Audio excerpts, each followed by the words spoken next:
Bible அமரன்ற ஒரு movie வந்து நமக்குள்ள இவ்வளோ பெரிய இம்பேக்ட் கொடுத்துருக்கு. அதுவும் இல்லாமல் மக்கள் லெவலில் இவ்வளோ ரெஸ்பான்ஸ். அதுக்கு மேஜர் முக்கியமான ஒரே காரணம் முகுந்த் வரதராஜன் சார். 10 வருஷம் ஆச்சுங்க, கிட்டத்தட்ட இந்த மாதிரி ஒரு கதை நடந்து 10 வருஷம் ஆச்சு. 10 வருஷம் கழிச்சும் அவரோட கதையை வந்து ஒரு படமாக எடுத்திருக்காங்க. நம்ம மக்கள்கிட்ட இந்த அளவுக்கு ரெஸ்பான்ஸ். ஸோ எவ்வளோ பேர் வந்து அவரோட சாதனையை பேசியிருக்காங்க.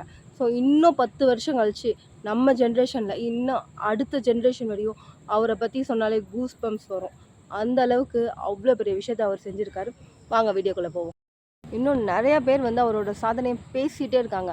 அதை கேட்கும்போது நம்ம மனசில் ஒரே ஒரு விஷயம் வந்து தோண்டியிருக்கும். என்ன தோண்டியிருக்குன்னு பார்த்தீங்கன்னா, செத்தாலும் பல பேர்த்த வாழ வச்சுருக்காரு, பல பேர்த்த ஏங்க வச்சுருக்கிறாருன்னு சொல்லலாம். பல பேர்த்த வாழ வச்சுருக்கிறதும் நம்மளை, பல பேர்த்த ஏங்க வச்சுருக்கிறதுன்னு சொல்கிறதும் நம்மளை தான். இந்த மாதிரி ஒரு லவ் ஸ்டோரி இல்லையே, இந்த மாதிரி நமக்கு ஒரு ஃபேமிலி இல்லையே, நமக்கு ஒரு பொண்ணு இருந்திருந்தால் நம்மளும் இந்த மாதிரி அந்த ஒரு குழந்தைய பார்த்துருந்துருக்கலாமே. ஒரு பெண் குழந்தைய அழிக்கணும்னு நினைக்கிறேன் இந்த காலத்தில். அந்த குழந்தைக்கு அப்பான்னு சொல்லி தரதுக்கு முன்னாடி அவர் வந்து ஒரு பாட்டு சொல்லி கொடுத்துருக்கிறாரு. அது இப்போ அவ்வளோ வைரல் ஆகிட்டு இருக்கு. பயப்படாதீங்க, நான் பாட்டெல்லாம் பயப்படாதீங்க, நான் பாடலாம்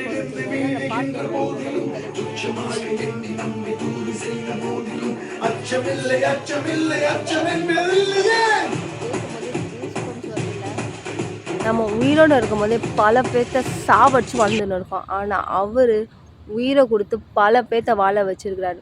கடைசியாக ஒன்று மட்டும் சொல்லிக்கிறேன். Congratulation Mukundan sir. மறுபடியும் வேறொரு வீடியோவில் சந்திப்போம். பாய்.